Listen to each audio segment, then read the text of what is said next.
I'm here speaking with Mr. Richard Barker, and Mr. Barker is the president of the New Hope Prison Ministry. Welcome, Mr. Barker.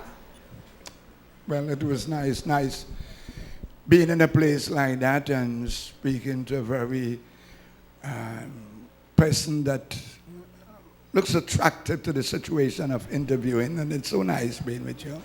Thank you, and I must compliment you that you look very dashing today. So, today we are here today to talk about your life story, right? Which is one that is famous in Trinidad and Tobago, right? And I want to start from looking at your district, the district you came from. Which district did you come from in Trinidad? Well, you know, I want to say this. The West. Caranise, Landsmeter, Point Commander. You know, like sometimes people say that wise men come from the East, eh? But when the wise men came from the East, they went to the West to find the wisest man, Jesus. Tell us what type of community was Caranage in your time as growing up as a youth? Well, most of all, we had the Alco, Timbadora, which normally, and the base, which the Yankees used to be on. And we also had a fishing area in which people, that was the normal trend of work. And you could even say it's developed into a culture of fishing areas. All right, so it's nearby the seaside. Yes. Okay. Galilee? Oh. Did you enjoy, as a boy, having access to the sea right there, you know, to say at your doorstep? Was that a very thrilling experience for you? That was one of the most thrilling experiences according to growth. I could have, I could swim very well. Okay. Dive and all of that. So I grew up, you know, around that area in the sea and thing, and you know what's happening. Sometimes I used to dive behind fishes and go behind them speed, you know, so trying to catch them. You really had boy days, as we say in the West Indies, when you talk about that climbing tree, picking mango, going in the sea, going behind fishing and whatnot. You say you have boy days, and it's not like that anymore. More in the West Indies now, children are in front of a computer, you know, playing these DVD games or even playing with real guns at a very early age. So we see that there is a big change from your time to now in Trinidad and Tobago. Well, what you would say that the scripture went on to say that knowledge shall increase. Okay. Men shall run through and fall. Okay. So the idea is, how do we buy the knowledge that we're increasing? And how do we as a people take the knowledge we're increasing? If you take the knowledge in a wrong way, it will damage you. If you take the knowledge in the right way, you could be, because to me, experimental knowledge is very important. But what do you experiment on if it is you experimenting in wrong or in right? Because you need the people to develop. So then it was not bad that the idea of the knowledge in more experience than that, because it will grow. But it's how do they handle the growth? So as it is exposed by God, we ought to use it in a positive manner. Yes. Okay. Tell me something about your family life with your siblings and your parents. What type of life you had? Well, you know, I grew up really in a Assemblies Adventist home. Okay. Didn't used to eat pork. You cannot go to cinema thing. You go to school.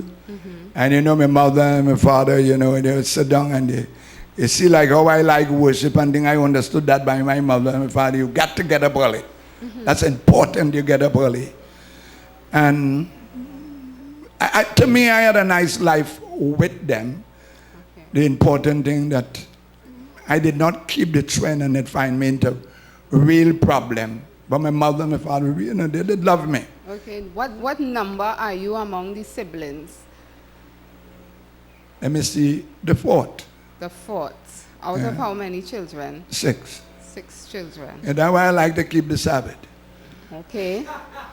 Tell us. Yes. The fourth, you know. The fourth. Yes, and that is why. And the Sabbath is God's fourth commandment. Yes, and then not only that, I was in the tomb of the cell, and God called me, "Come forth, Richard."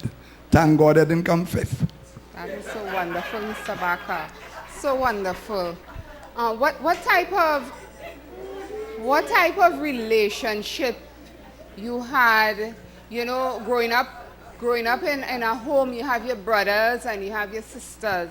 You know, and basically you have a relationship in a collective way. But when looking at your relationship personally with your mother, what type of relationship was A very good relationship. it? Was a good She had me, relationship? you know, I was looking at my mother had me as a star boy in the crowd. Okay. And personally, they had me like star boy. I used to outsmart my sisters and them. I tell them, look up in the air, and they look up in the air and they take the meat, you know. Okay. When they look down, they say, So you could know. I interpret it that you were your mother's favorite, as we say? Well, we will have to say that in the particular way. Now, every parent have children as a favorite in a particular way. They have certain good handle certain things like going to the shop, coming back. Then it has certain children who could wash wares properly. There are certain children in a particular way. Then they have one that they have an holistic way in a certain understanding, not better than the other.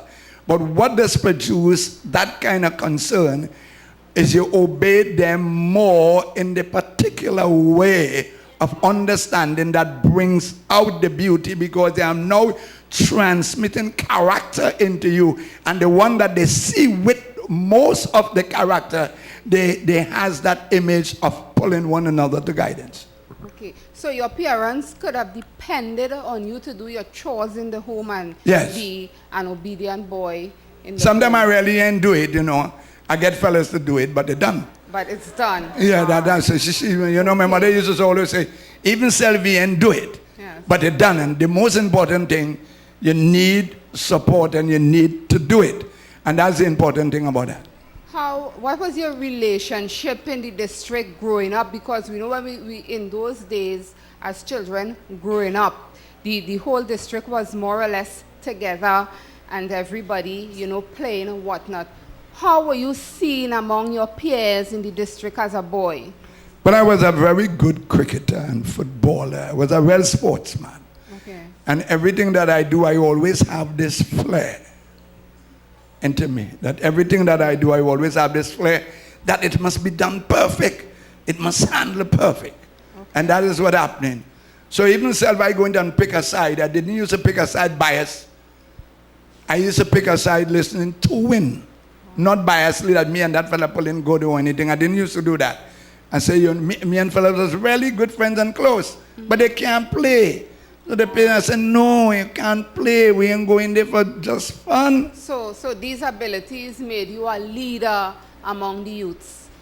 Well, we could say that. I would Okay. say so. So you were more or less a leader among the youths, and then you were a boy at home that your parents could depend on. Yeah. Okay, and then you were going to school normally as any child, you know, Yeah. would.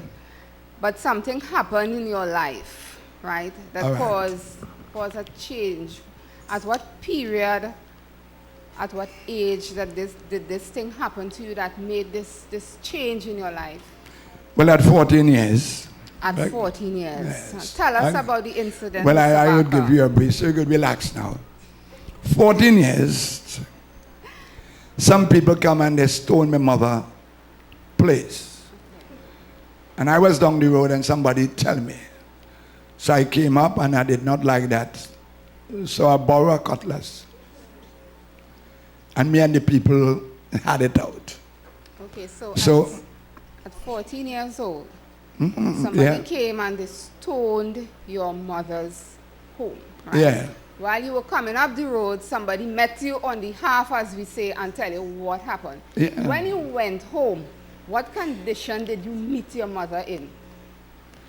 No, well, I borrowed a cutlass one time coming up the road. So you didn't go and see her? You No, didn't look when at the her? person tell me, I recognize what happened because... Did you see any evidence of... No, that took no have place? evidence because you remember Evidence. I am living and I understand something. If you know, If you know that neighbors always nagging something and you hear it, Right. bam, Right. a young person developing, So you trust don't in know this that news, already. So yeah. I'm saying that I'm going to react in that situation okay. because me and my mother and them used to All pull right. good. So So on I borrowed hearing- one time. On hearing the news, you went and you borrowed a Yeah, I cutlass. borrowed one time. Right. It's action. A cutlass. And I was a fellow who was always active. Okay. So action but one time. you never had this, felt this violent rage before.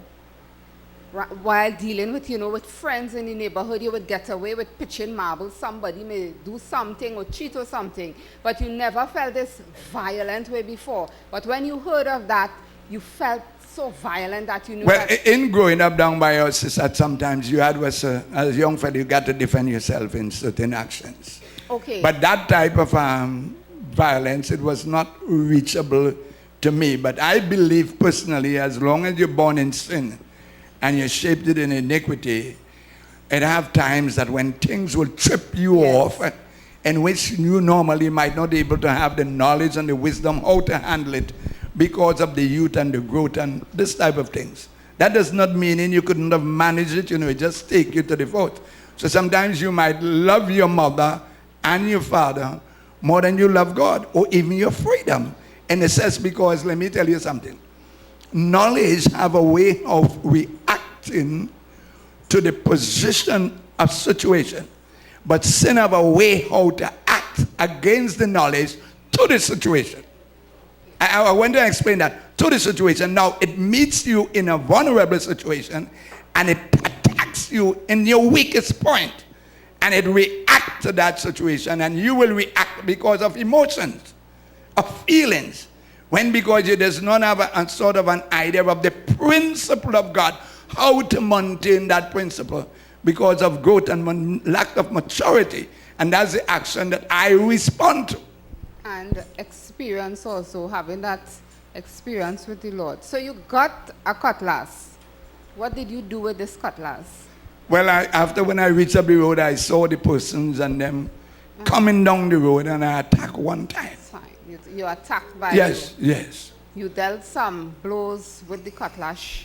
Yeah, And and this is what people happened. And then they went to the station and police come. And that was the first time that you drew blood, in a sense. Well, you could say so. I would not say that anything because, me and the little fellas got away. Their mouth was bust. I could remember a time that I was playing cricket and I hit a ball in a yard, and a girl take the ball. And I said, give me the ball now. And she says, no. I said, give me the ball. So I saw a little bottle on the ground, and I said, I hold she, and I said, you want to give me the ball? And she got a little cut and she dropped the ball. And because I playing cricket. So then I would not, but it was not the aggressive idea that at that present moment. Okay. And obviously your mother found out about it. Did she scold you or said Well, that yeah, my mother told me that you took justice? She told me I was very wrong. Okay. I was not supposed to do that. So when the police come, she tell me, give up myself. Okay. So I was locked up. Okay. And they remind me. So though some form of injustice was done to her, right? She did not encourage you in your actions. So therefore you had a good mother, a good parent in your guidance. So after all of this took place, the police came and they hold you. Did it reach in court? Well, they remind me to YTC. And I was in YTC.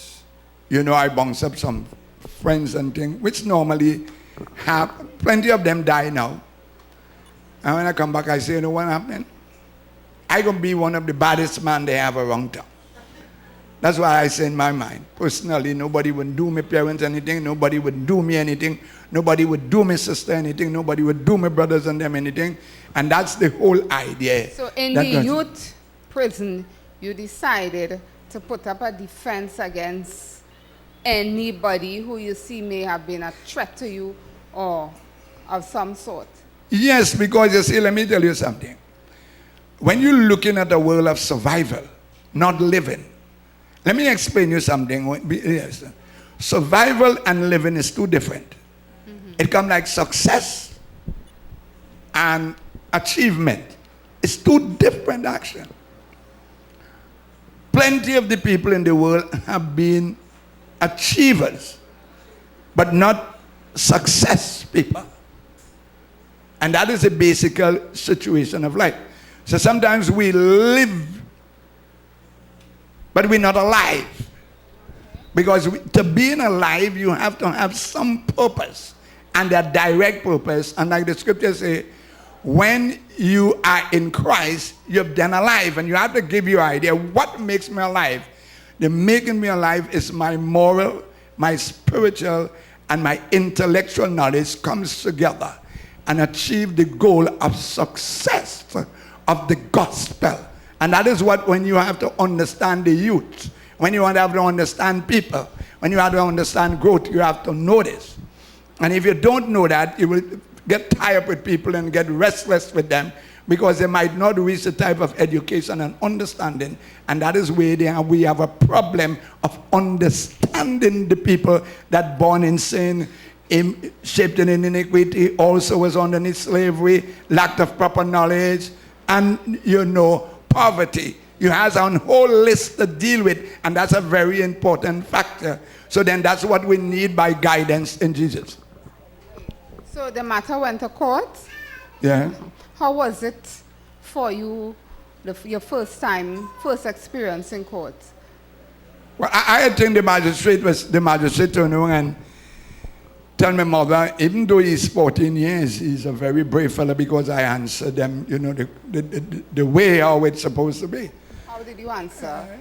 Well, I lied because it was about 4 persons. I told them, the lie this be. I said, when they stoned my mother, cool, and they saw me coming up the road, they did not see me with a cutlass because I had it behind my back. And they attacked me. Because these big people, 30, 40 and all that, and they attacked me. And I had this cutlass because I did not even know they had a battle. So I went by a friend who bought this cutlass to cut some wood. You make up a story, lies. So, and that's what happened. And the magistrate recognized it was not all the truth, but the evidence was so clean that he could not have understand, because he's not with God to know a lie. He has to declare and say, well, all right, because if they attack me, man, you had was to defend yourself. And they put me on a bond. And sister, that was it. So how did your district look at you after that incident? Well, they didn't look at me anyhow. But then I look at it differently. So I didn't mind about what district looking at me. I had that to study. So you didn't walk the street and see like people were afraid of you? No, I wasn't studying that. I was never studying that. So you never noticed? No. Because you see, the people in our district was kind of close. Because my family had a very great influence around and thing. And they was always thinking about Baca really defend himself. Because I always used to be helping old people, carrying even self want water. So you keep a name, and when you have a name around these people, they are more would be sorrowing for you than ever. But I was telling myself that nobody will come in our district, nothing would come there. This is what happened. So I bounced up some fellas. When I was growing up with me and a fellow by the name of Winston Joseph, we would call him Monkey, Trevor Alexander, Cyril Francis, you see him was there. And then I went to cinema and watched a picture they call the Viking, and then I say, you see this? I'm going to name the side the Viking. So they say, well, how are you going to do it? I say, well, what's happening? Every man will have a V. So they put a tattoo, and they say, oh, you're not taking one. I said, the king don't take tattoos. So I never had one. And we started to move. So a gang was formed. Yes. And you were the leader of this Viking gang, right? Yes. Did you drop out of school at that time, or were you still going to school because the incident took place at 14 years? School. You had dropped out of school. Well, you're done with that. Come from white, you see. Your parents couldn't handle you. No, I done with that, You're done with family. Yeah, I done with that. We went and we built a ranch and all of that. And this was the real problem that started. I could remember while we built the ranch and we get the noise with the fellas, the police and them surrounded the place. But here what happening? they say how I chop up some people and all that. So they surround the place. So I go now, and you could never believe it was a Bajan sergeant. So I tell in Winston Joseph, I say, look at the door and see if you see them. They say, well, right. So I go on behind a box hiding, and I can remember the man bust down the door. And he watching, so he said, monkey, hold him. So he looking, he said, I was in the box hiding. He said, Barker, your head inside, but your bottom outside. So we still seeing you. So sometimes you could run, but you can't hide. That's the point. And they took me down to the station and all that. They charged me for all the things and that. But we started to grow. And that's what the problem. So you all built this ranch, right? And you all were known as the Vikings. How many men were in that gang? Well, it had really and truly about 11 of us. But it only had really 5 men who really, them fellas was only just coming to sleep. And they, the Vikings, you know what you mean in a Viking? Tell me. The Viking meaning is plunder. So then sometimes when we had to make a cook, we just pass in the yard and take 4 fowl. We just plunder and enjoy, the whole idea. Because this is what the Viking is all about. All right. So I can remember we went in a boat to take some, in Point Commander, we went up in a boat to take some turkey and all of that. So people, so we take the turkey, put it in the boat and some cock and thing. But here we're going on. One big ship, this little boat now, one big ship passing and they make a wave and turn over the boat. When you're talking, we hear them turkey and cock and thing start to ball.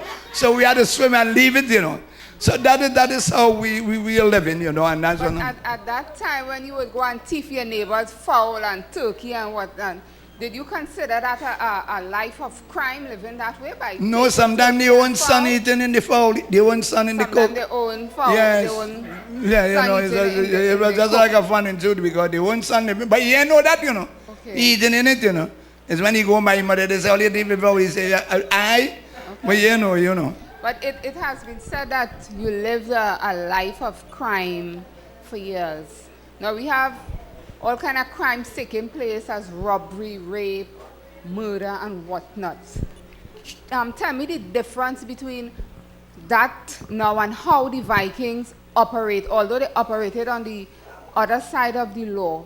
But did you all operate in that type of way? No, you couldn't rape anybody. And you could not have done that. Neither you couldn't rob old people. You couldn't rob old people. Neither you couldn't use obscene language to old people. Okay. All you're looking for is money. It's money. Yeah. What would you have done for money? Well, and you ask a very important question. Sometimes either you scheme it or you stick up for it. But that's how the whole thing went on. Until, it started to make a lot of things, and that is where it goes on.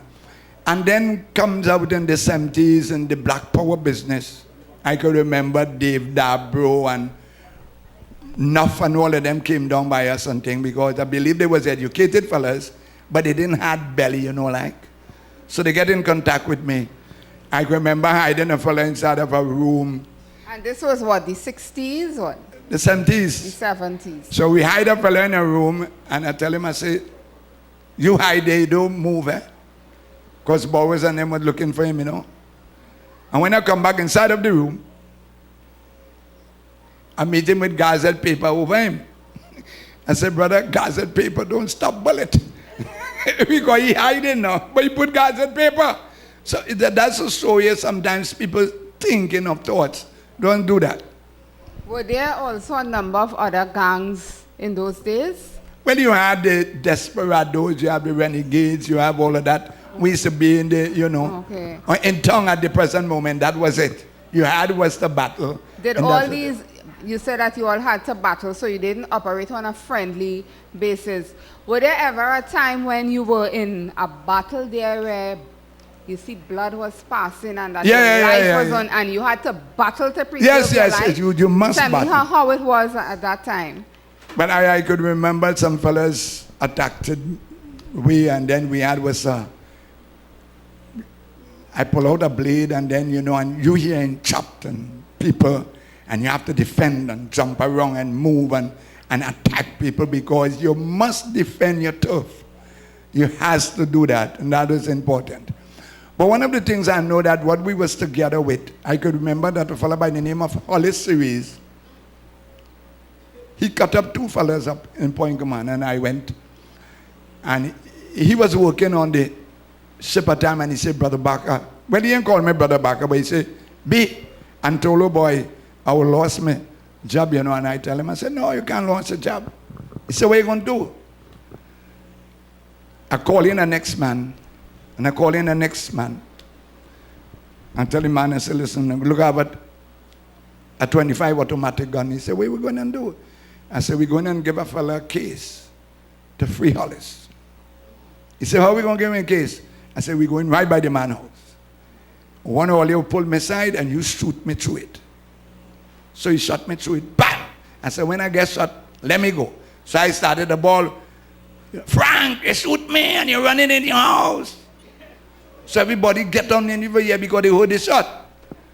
So then take me to the hospital, police come and, you know, when they see me lie down in the bed, they say, hey, Baca boy. They said, that man I shoot you. No, I said, you was there. The man shoot me. So they had was to charge the man. So when the fellow went to court with Hollis, he let go Hollis and I let him go. So the point of what I'm making to tell you how concerned the group was and how serious. And sometimes we might see certain things taking place. If we, like Christians, would ever put that in our spiritual life to even to die for one another, we would be much more positive than these fellows who are doing crime and standing for one another. But we fail to understand, because when Jesus used the word, even those that are in darkness is wiser than those who are in light. The whole idea, we're not positive to one another. We're not loving to one another. So we see it now as something, oh, the man went wrong. But let me tell you something. Jesus says that if you would not give your life for your friend, cool, then you're not my disciples. In a sense that we must be able to go further than we even think when we become Christians. It's not Christian, is not an ordinary person. It's an extraordinary person. A Christian is a person that learns from the mistakes. A Christian is one that understands people's mistakes. A Christian is one that will do things not to follow the mistakes of others anymore. So a wise man will learn from his mistakes, but a wiser man will learn from other people's mistakes. That's what made a Christian, because that is what happened. If wisdom is the fear of the Lord, and the beginning of wisdom is to depart from evil, is understanding. We must have that genuine love for one another. The most important thing, and sometimes we play game with one another, we understand one another and bad talk one another, but we're supposed to say, hey brother, you moving bad, and this is what's happening. The genuineness and all that love and that concern. But let me go on a little further.